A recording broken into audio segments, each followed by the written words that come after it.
and welcome to my channel. My name is Jasmine and today I'm going to be going through some daily productivity hacks that have really helped me become more productive. I am a final year vet student, and on the days that I'm not at uni and on rotation, I'm at home and I don't have stuff to do, or I do have things to do but I just put them off because I don't have any structure or anything while I'm at home. And these hacks have really helped me and I hope they can help you too. So my first hack is to create a morning routine.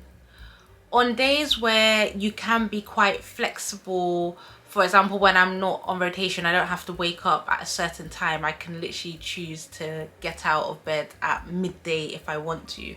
However, would not be good for me because I'll be wasting the whole day, and I'm sure once I finally get up, I won't feel like doing anything productive during the day. So creating a morning routine has really helped me. It sets the tone for the day, and when you wake up feeling great, I feel like your day just can continue being great. Also, if you have a morning routine, then it's likely that you'll stick to that routine and continue doing the routine no matter what happens in your life. So maybe on a day that you really can't be bothered to get up because it's a routine, like something like you have to brush your teeth in the morning, you don't think about it, you just brush your teeth, then you'll get up and do your routine regardless. You need to make sure that your routine is tailored to you, so don't just copy someone else's routine. I have actually tried to do that just for the sake of doing it, you know, like one of those challenges, waking up at 5 a.m. But that's not the best for me. Waking up at 6:30 is more realistic for me to do. And if waking up at 8 a.m. is perfect for you, then put that in your routine.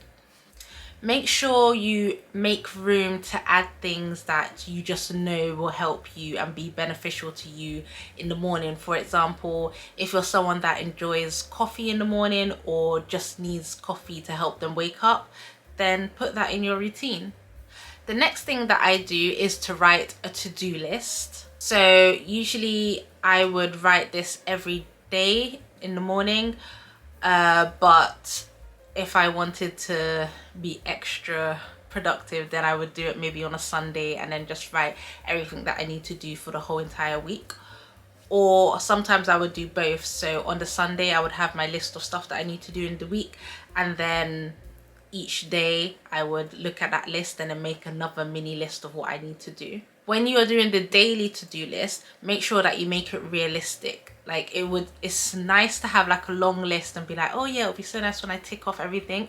But then if you make the list too long or too unrealistic, then you're just gonna feel negative when you're not able to do everything. Another thing that I have added to my to-do list is something from Ali Abdal, which he recommended, which is to have a daily highlight.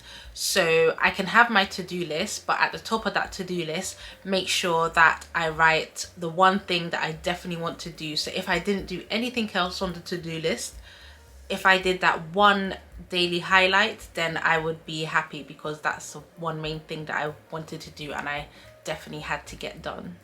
Another thing that helps with your tasks that you have to do for the day is to make sure that you give yourself a specific time to do these tasks, because Parkinson's law says that work expands to fill its allotted time.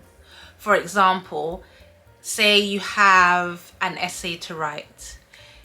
If you give yourself a month to write that essay, then it's probably going to take a month to write the essay. However, if you give yourself 2 weeks to write the essay, you'll probably get it done in 2 weeks. So if we do this in a smaller time frame, if in the day you want to, I don't know, what's the task? You want to organize something. Instead of one of your tasks on your list to be like, I want to organize my top drawer, my t-shirt drawer, say that, put it in a time frame. So say that you're going to organize your t-shirt drawer between 10 and 11 a.m. So then hopefully you literally get it done in that 1 hour instead of maybe the whole day. So time blocking is a really helpful tool to use that helps with making specific time frames to do specific tasks. As the name suggests, you're blocking out time to do things, time blocking. So how this would work is you have your day, your full day, and you literally block out every hour of the day. So you could say you do your morning routine, that could be from 6 a.m. to 8 a.m. Then you can divide all your tasks for each hour. So each block will be dedicated to a specific task or a specific group of tasks. Make sure that you also include your break time, exercise time, relaxation time into these time blocks, because let's say that it's lunchtime and you're just like, oh yeah, I'm just gonna have lunch. I'm not gonna decide how long I'm gonna have it. You could be having lunch for 2 hours because you're like, oh yeah, it's a break. I'm just gonna eat slowly. I'm gonna watch a YouTube video. I'm gonna watch Netflix while eating. And then you know how the time just rolls on. And then that is just going to disrupt the rest of your day. So if you know that you're gonna have 30 minutes for lunch, have 30 minutes for lunch and then carry on with the rest of your day. Another method for getting something done would be the Pomodoro technique, which is you do 25 minutes of work and then 5 minutes break, and then you can do this for 4 times, for example. You can also tailor it to you. Maybe it's better for you to do 50 minutes of work and then 10 minutes break. But what that does is, instead of saying you're going to sit down and write this paper or do some revision for 4 hours, that just seems like, no, I do not want to do that. I really do not want to be doing something for 4 hours. You can say, okay, fine, I'm just gonna do it for 25 minutes. Then you have your 5 minutes break. Then you do it for another 25 minutes, have your 5 minutes break. And then breaking it up into those sections makes it easier to think about actually going to start doing your revision or whatever you need to do, and it also makes you have little breaks in between. So each time you go back to your 25-minute session, then you're focused on that task again. So another thing that can help is the 2-minute rule. So that's just, if you know something's going to take 2 minutes or less, just do it now. Don't just leave it so then you have a lot of 2-minute things to do, and then that just, yeah. It's if it's something like, okay, you know you need to take down your dishes to the sink. That's gonna take less than 2 minutes to go downstairs and everything. So just do it now. Don't leave it there to pile up, because it's simple. Just do it.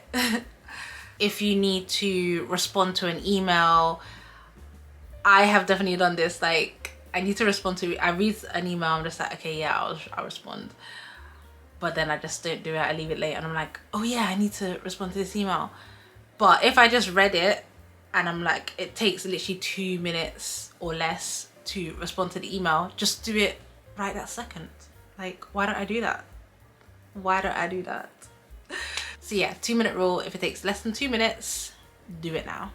There's also the 5-minute rule, which I think actually really works. So with this rule, you have to convince yourself that you're just going to do something for 5 minutes. Just say, okay, I'm just going to start this and just do it for 5 minutes. After the 5 minutes, if I don't want to do it anymore, I can just stop. And how this works is, the hard part of doing a task that you don't want to do is starting, because once you start, then it's fine, usually, sometimes. So if you just get over the starting part, then you can essentially avoid the procrastination. Yeah, so obviously I'm going to use a revision situation scenario again, because that seems like that's all that I do at the moment.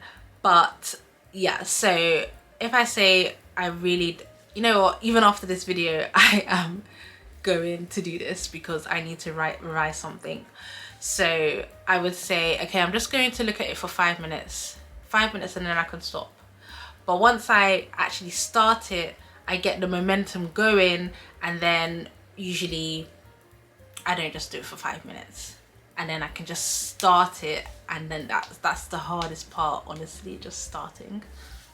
So the 5-minute rule, try and convince yourself that you're just going to do a task for 5 minutes, and then after the 5 minutes you can stop, but usually you won't stop after just 5 minutes, so you'll get the task done for longer than what you wanted to do.